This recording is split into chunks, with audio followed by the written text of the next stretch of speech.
A'udzubillahi minasyaitonirrajim. Bismillahirrahmanirrahim. Assalamualaikum warahmatullahi wabarakatuh. Rahayu, rahayu, rahayu.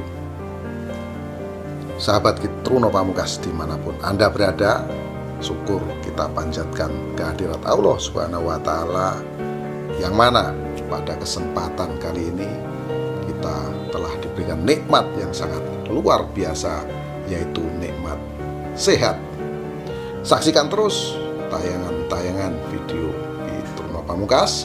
Jangan lupa like, subscribe, dan bagikan video sebanyak-banyaknya agar teman-teman yang lain juga bisa menonton, dan akhirnya video yang ditayangkan di channel Kitruno Pamungkas ini bisa bermanfaat untuk kita semua.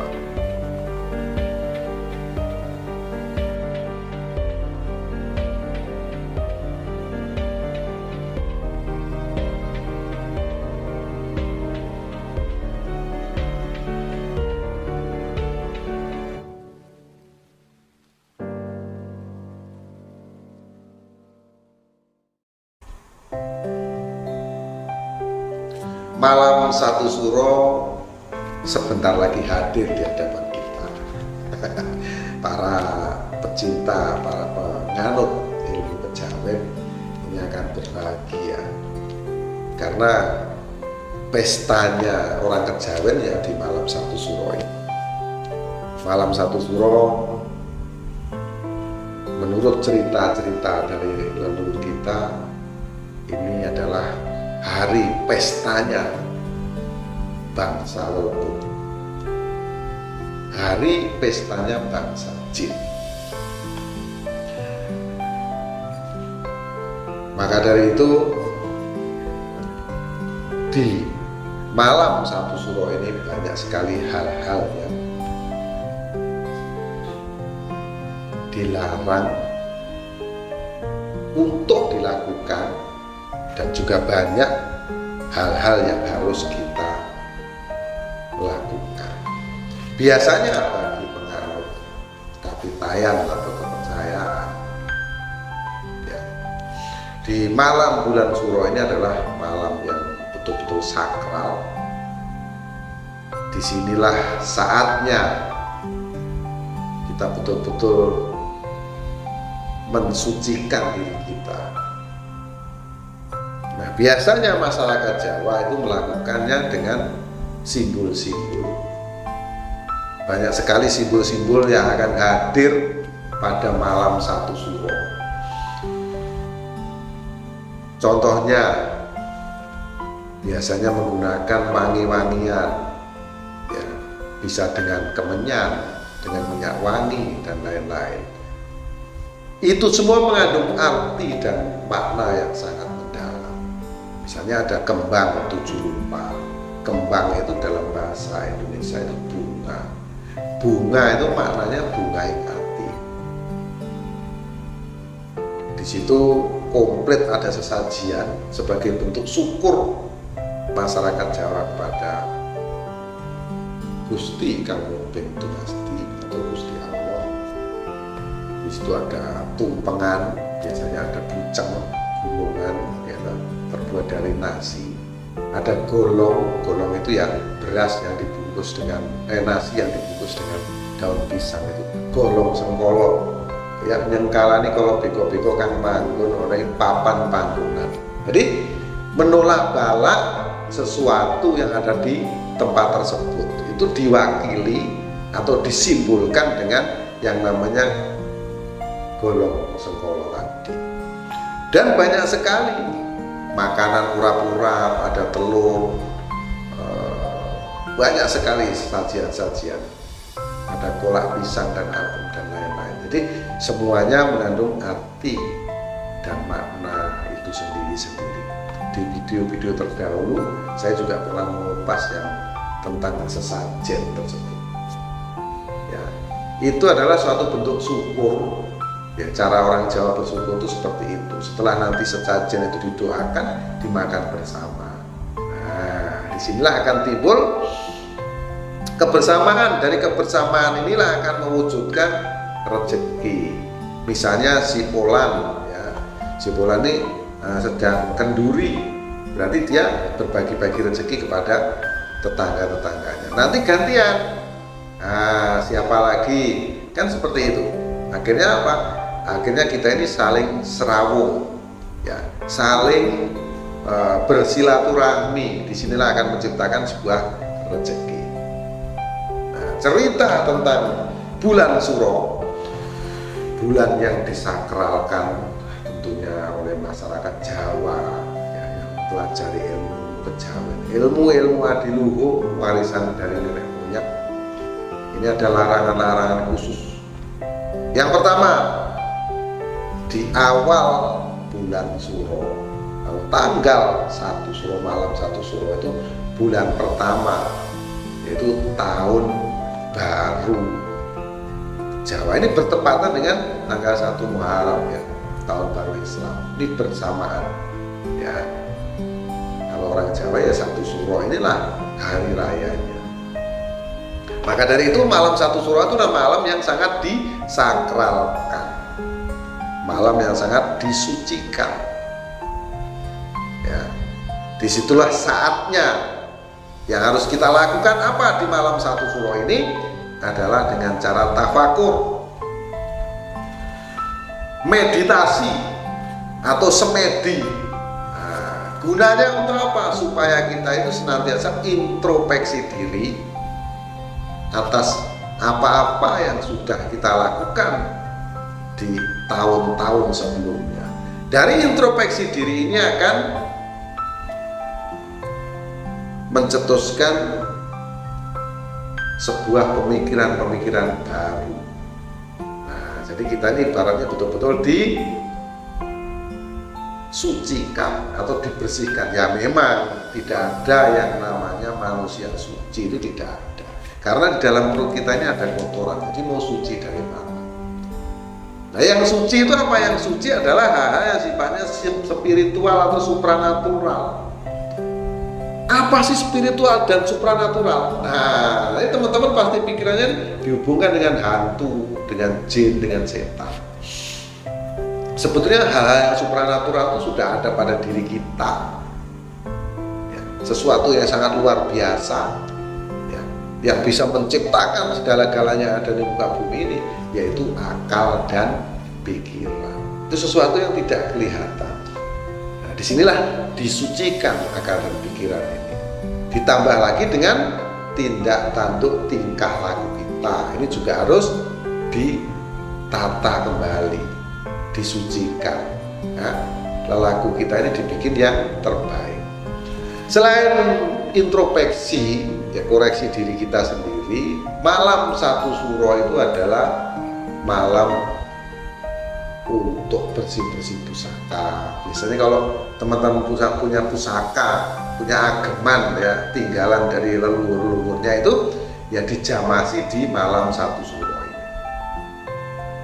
Itu sebagai tanda apa? Sebagai tanda hormat kepada leluhur, ya, bukan menyembah bangsa jin, menyembah bangsa setan. Itulah yang dipahami orang secara keliru. Kita itu, hati kita itu hanya menyembah kepada Gusti Allah.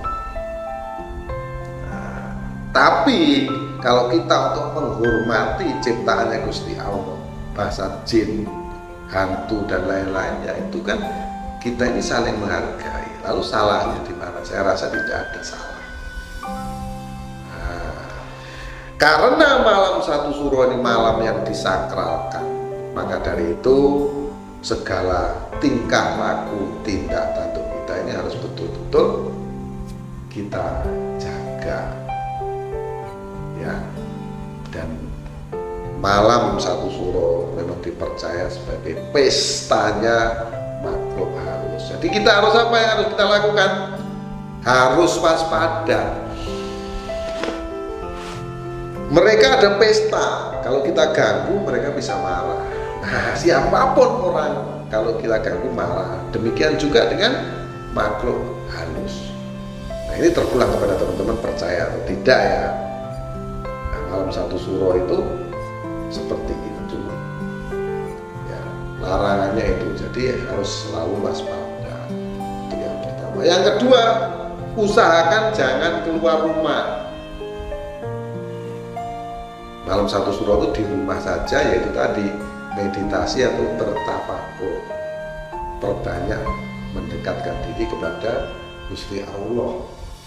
Nah, mendekatkan diri kepada Gusti Allah itu ya nggak harus rame-rame, karena di dalam filsafat Jawa itu kalau kita itu bisa wening ing cipta, maka akan terjadi rasa lan karsa. Jadi di dalam keheningan itu akan tercipta apa yang kita inginkan, apa yang kita rasakan, rasa dan karsa itu keinginan. Itu akan terwujud di dalam keheningan. Kalau pikiran kita tenang, semuanya akan bisa kita dapatkan. Nah, itulah gampangannya seperti itu. Jadi jangan keluar rumah, perbanyaklah istilahnya introspeksi diri, mengkaji diri kita sendiri. Nah, yang ketiga adalah kita dilarang berbicara buruk. Ya, ini ya. Sorry, yang kedua. Kalau yang pertama tadi dilarang keluar rumah. Yang kedua, jangan berbicara yang tidak baik atau yang tidak sopan. Satu malam kita coba melakukan hal-hal yang baik untuk diri kita, untuk mensucikan energi spiritual kita atau akal dan pikiran kita, ya harus diisi dengan hal-hal yang positif. Kalau kita bicaranya buruk, ya mana bisa akan menghasilkan sesuatu yang bagus. Nomor 3, larangan di malam satu suro adalah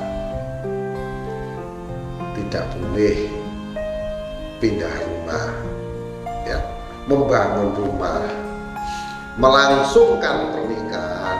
Jadi ini larangan melangsungkan pernikahan, membangun rumah ini sampai kapan gitu ya? Ya, sampai kapan? Kalau diawali besok tanggal 30 ini nggak boleh di hari itu. Tapi kalau sekarang teman-teman mulai membangun rumah, melangsungkan pernikahan untuk pindah rumah, sekarang masih bisa. Namun setelah tanggal 30, nah 30 itu bulan apa ini? Bulan apa ya? Juli ya. 30 Juli itu satu suro itu tidak dibenarkan nanti. Selama sampai kapan? Ya sampai habis bulan suronya itu 30 hari.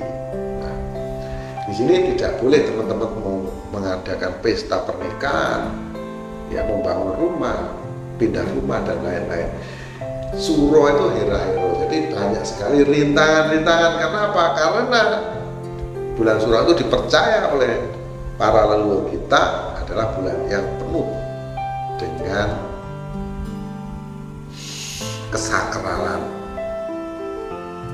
Nah, jadi di sini kita harus betul-betul menata diri kita. Nah, itu ya yang ketiga. Yang keempat yaitu kita dilarang mengadakan pesta-pesta yang istilahnya kelewatan, itu ya dilarang. Karena di malam suro itu yang terpenting adalah suatu bentuk introspeksi diri, ya, mengkaji diri, istilahnya meneliti apa-apa saja yang sudah kita lakukan di bulan-bulan sebelumnya atau di tahun sebelumnya ini. Kita harus lebih baik daripada yang kemarin-kemarin. Nah, itu ya sahabat. Jadi larangan-larangan di malam satu suro dan alasannya apa, di sini sudah saya jelaskan. Semoga ini bisa menambah wawasan untuk teman-teman atau sahabat Guru Maupas di manapun Anda berada. Sekali lagi, video ini saya buat ya hanya untuk hiburan, hanya untuk menambah wawasan kepada teman-teman. Kalau Anda percaya, silahkan. Kalau Anda tidak percaya juga tidak ada masalah bagi saya. Karena saya sekali lagi tidak akan memaksa Anda untuk percaya atas apa yang saya yakini.